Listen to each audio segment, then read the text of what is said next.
ससहज शब्द गुरु शब्द सुन छिस पहै शब्द सो बिरला बूझै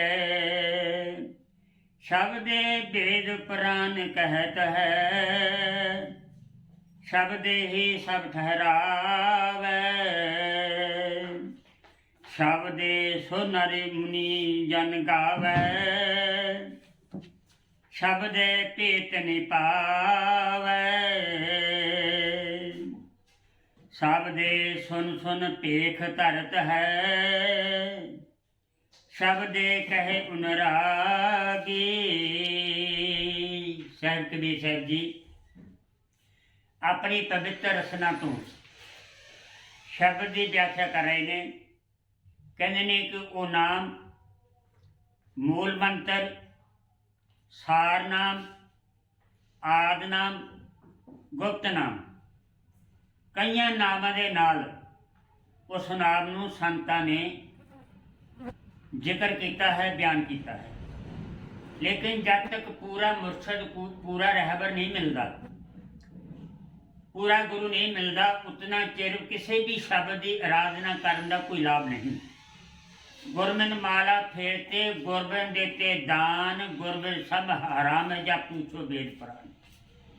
वेदा पुराणा शास्त्रा ने जे ज्ञान दिया कोई पूरा सतगुर मिल जाए वो तेरे को शब्द की कमाई करवावे। आप कह रहे ने 5 मुद्रा ने चौथी मुद्रा उन्हीं मुद्रा है जिहड़ी कि राजा जनक ने की। राजा जनक बदेह हो गया।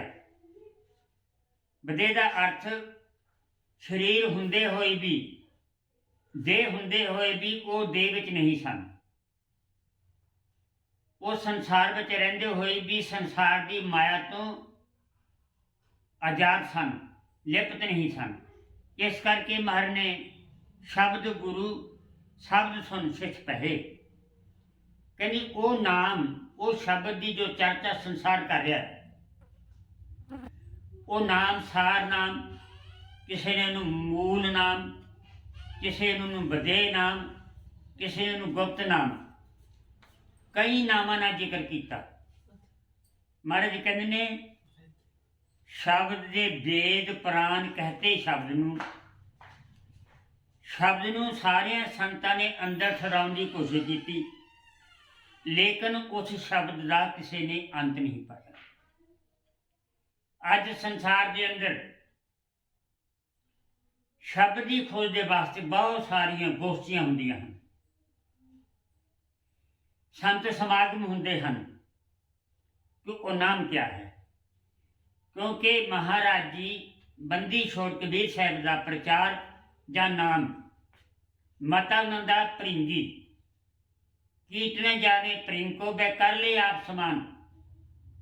गुरु समान कोई दुनिया च दाता नहीं। महाराज का मत सी भरिंगी भरिंगी एक जानवर है मैं अर्ज कर दूं। मार्ग उन्होंने विहंगम सी विहंग जड़ा मार गए ये कबीर साहब जी को महाराज गरीबदास को ये मार्ग था। जिन्होंने भी वो 7 लोग लैके गए वो विहंगम रस्ते नहीं लैके गए। भजन करके कोई 7 लोग जा नहीं सकता क्योंकि बहुत दूर है ये कोई खेल नहीं। महाराज ने एक लाइन लिखी है जे तो घर है प्रेम का खाला का घर ना है। खाला कहने ने मासी नूं कि मासी का घर नहीं कि असी बगैर कमाई किए 7 लोग पहुंच जावेंगे। 2 मार्ग ने मैं निर्णय करना चाहूँगा इनू आज इस गल को मैं साफ कर दूँ। साढ़े घरों के अंदर मिट्टी के निके निके पोखड़ियाँ बना के भरिंगी जानवर रहिंदा वो नीले रंग का है। उसकी आवाज़ भी घूं घूं करके है। वो नर है मादा नहीं उसका। जितनी भी प्रकृति दुनिया अंदर बनी है परमात्मा ने बनाई है वो नर मादा है लेकिन परिंदी नर है मादा नहीं। उसके घर कोई औलाद नहीं होंगी। इस तरह दुनिया के अंदर कोई मर्द है ਜਾਂ ਤਾਂ ਸਤਿਗੁਰੂ ਮਰਦ ਹੈ ਜਾਂ ਪਰਮਾਤਮਾ ਮਰਦ ਹੈ, ਬਾਕੀ ਕੋਈ ਨਹੀਂ ਮਰਦ, ਸਭ ਔਰਤਾਂ ਨੇ। ਸਾਡੀ ਆਤਮਾ ਇਸਤਰੀ ਹੈ, ਇਹ ਉਸ ਪਰਮਾਤਮਾ ਦੇ ਚਰਨਾਂ 'ਚ ਰਹਿਣ ਵਾਸਤੇ ਭਗਤੀ ਕਰਦੀ ਹੈ। ਅਸੀਂ ਇਸ ਗੱਲ ਨੂੰ जानिया नहीं। ठीक है, आत्मा को प्रवेश कर दिया, स्त्री के चोले में तो स्त्री बन गई, अगर वो मर्द के चोले में चल गई तो मर्द बन गई, शेर के चोले में चल गई शेर बन गई। आत्मा तो आत्मा है, आत्मा का कोई आकार नहीं। आत्मा का असली स्वरूप शब्द है, नाम है, परमात्मा है। तो जो वो भृंगी जानवर है, वो बाहरों कीड़ा पकड़ के, अवैध कीड़ा, किसी होर जाति का कीड़ा, भावें कोई जाति का होवे, वो कीड़ा पकड़ के अपनी कोहली घिरनी के अंदर ले जाता। मिट्टी की घिरनी साढ़े घरों के विच, पुराने घरों से ज़्यादा होंगे सन, वो ले जाता है। ये महाराज कबीर साहब का मता है। तो कहते हैं कि वो अपने पैरों से लैके, पैरों से बिठा के, पाँव में बिठा के, अपना मुंह उससे कान से लगाकर आंखें उसकी आंखों में डालता है। उसकी विधि क्या है, भृंगी मता है क्या? गाय तो जानी भृंगी ना जबकि जाने भृंग कर रहे आप समान शब्द पढ़ने से क्या होगा? जब पता ही नहीं भृंगी क्या करता, क्या उसकी साधना है, कैसे वो दूसरे को अपना वर्गा रूप बनाऊंगा। वो राग सुनाउंदा है कान में, अपने पाँव पर बिठाता है, अपनी अखां की दृष्टि उनकी अखां में डालता है, तो फिर वो राग गाउंदा है। ऐसे वो 21 दिन तक अपनी किरनी नूं रखता है। देखो कितनी ताकत है उसके अंदर, उसकी आंखों में कितनी ताकत, उसकी सुर में, आवाज में कितनी ताकत, कि वो जिंदा रहता 21 दिन जानवर, मरदा नहीं। तो 21वें दिन वो जो कीड़ा है, कीट है, वो भृंगी बन जाता है। इस करके गुरु की स्तुति बहुत है। 3 9 किलो खंड में गुरते बड़ा न कोई, करता भी जो न करे, कर सके कबीर गुरु करे सो होए। तो भृंगी ने अवैध कीड़े नू, कीट नू अपना रूप बना लिया। कीट न जाने भृंग को वह कर ले आप समान। तो अपनी दृष्टि द्वारा, अपने राग द्वारा उसने अपना रूप बना लिया। ये है भृंगी मत। महाराज कबीर साहब का मत था भृंगी। कबीर साहब ने अपने जमाने बाद जेदे वाल भी देखिया उन 7 लोग लै गए, वो इत्थे रहा नहीं। जिसनों भी अपनी आवाज़ सुना दी वो भी जीव 7 लोग चले गया। जिसनों अपने हाथ तो प्रसाद दे दिया वो भी 7 लोग चला गया।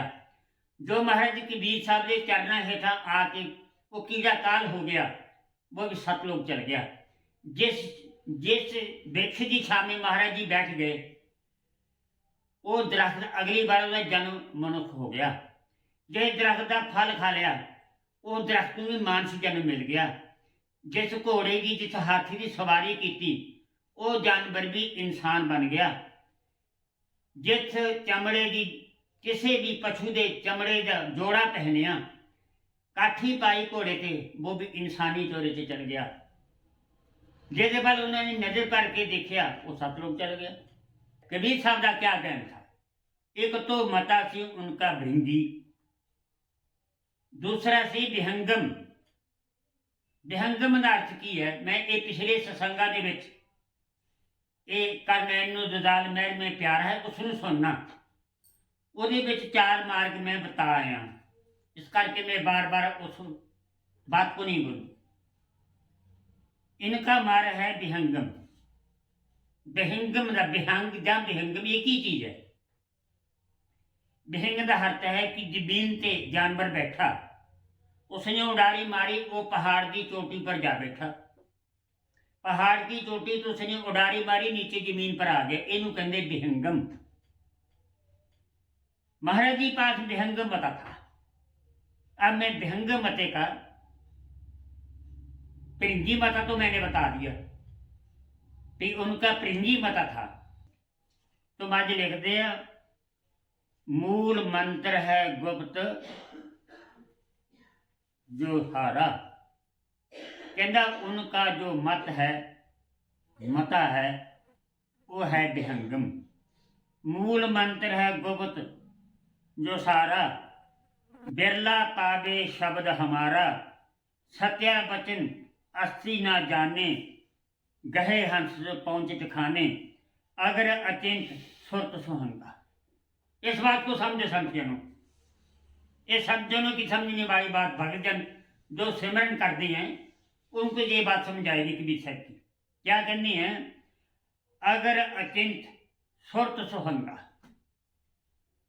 अगर कहते ने जो अगर अचिंत लोक है, अगर मैंने चेतन, चेतन अर्थ है सुरजीत जो प्रकाशवान है, अगर अचिंत सुरत सुहंगा, ये मूल गहे हंस विहंगा, अगर विहंग नाम जो पावे तब हंसा कर को आवे। सुनो भक्तजनों, बहुत गहरा ज्ञान है। कबीर साहब को समझना आसान बात नहीं। माजुक पर देश की बात कर रहे हैं, कहते ने कि सुरत अगर अचिंत सुरत हो, विहंग मार्ग मिल जाए, शब्द भी अंदर जाके विहंग है, शब्द ही विहंग की तरह चल जाए, एकदम लेके चल जाए सतलोक। अगर अचिंत सुरत सुहंगा, ये मूल गहे हंस विहंगा, अगर विहंगा नाम जो पावे तब हंसा घर को आवे। संत जनों, ये बताओ कोई विहंग मार्ग गया, सुर शब्द की बात सारा संसार कर रहा, तो मैं बात कर रही थी अगर विहंग नाम जो पावे तब हंसा कर को आवे। विहंग शब्द जाने नहीं कोई। हम विहंग शब्द की कर दे, पहले मूल मंत्र, मूल नाम, सार नाम, गुप्त नाम, विदेह नाम की बात की। उधर कोई शरीर नहीं उस शब्द का, वजूद नहीं है, कोई आवाज नहीं है, कोई स्वरूप नहीं है, विहंगम हो चल गया आ गया। महाराज कबीर साहब अपने जमाने च कहते सन, आंख बंद करो सत लो, आंख खोलो मत लो। ये था महाराज का अभ्यास। कहीं जाना महाराज को बंदी छोड़ को कहीं नहीं जाना, किसी ने नहीं जाना। इस करके मारे विहंग शब्द जाने नहीं कोई, मोर तो गए बगोई बगोई, असी तरस तरस के मर गए को गया नहीं। मारे लिखा सुरत विहंग लैनत जोरी, विहंगम नाम विहंग भी डोरी, विहंग हंसा विहंग है वीरा, निज सो काम से कहे कबीरा। आप फरमाओ भगत जनों, विहंग मार्ग को समझो। विहंग एक शब्द है अंदर जो बहुत तेज तेज आवाज में चल रहे, जैसे हवाई जहाज की आवाज है ना, ऐसी बहुत तेज आवाज है विहंगी शब्द की। वही सार नाम है, वही मूल नाम है। आज जो असी दे रहे ना अपनी रचना तो संगत ਨੂੰ दे रहे हैं, ये व्याकरणी मंत्र ने, इन्हां मंत्रों ना जाप नहीं, परमात्मा का कोई नाम नहीं। फिर मर्द लिखते विहंगम शब्द विहंगम लागा। विहंगम शब्द नाल कई लोग पैदा हुए। देखो, विहंगम पुरुष संग हंस बहाला, सातों नाल जो आख विहंगा, विहंग बताल विहंग जलरंगा, तहां बैठी जलरंगी शाला, बाएं कर परमेथी नाला, ता ऊपर करो अमतारा, कहे कि ये पेट तक सारा। इस विहंगम ने पृथ्वी पैदा की, इसी विहंग शब्द ने कुरम पैदा किया। कुरम अवतार सुनिया, बड़ा और कुरम ये अवतार हुए, मैं अगली बारी से बोल दूं। ये सारे उसी शब्द ने पैदा के। विहंगम मार्ग प्रिंजी मता लैके उन्हीं वस्त्र साधु जाए।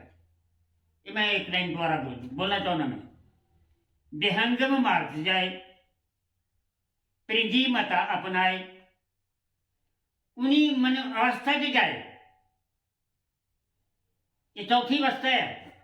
ये साधु जन जो अभ्यास करते, रात में अपने शरीर खाली करते हैं, उन्हीं मनी अवस्था वो वरतते हैं। उन मन एक है मुद्रा है जोगियां की, पंज मुद्रा मैं मुद्रा बोलू किसी समय से आके। उनमनी मुद्रा से जाए बगैर ध्यान नहीं निकल सकता। राजा जनक क्यों कहने थे? राजा जनक बड़े थे, उसके सारे महल में आग लग गई। किसी ने बोला कि राजा जनक को, महाराज जी आपके महल को आग लगी, कोई बात नहीं। सुखदेव नाम लेने गया था, सुखदेव मुनि पंडित बीरबल के पुत्र थे, वो नाम लेने गया था राजा जनक के पास। तो वेखदा कि मैं तो त्यागी भी ये महल में आग लगी, एक और बात सेवादार है, कहना महाराज जी आपकी रानियां आपके बच्चे सब सड़ गए। कहना कोई बात नहीं।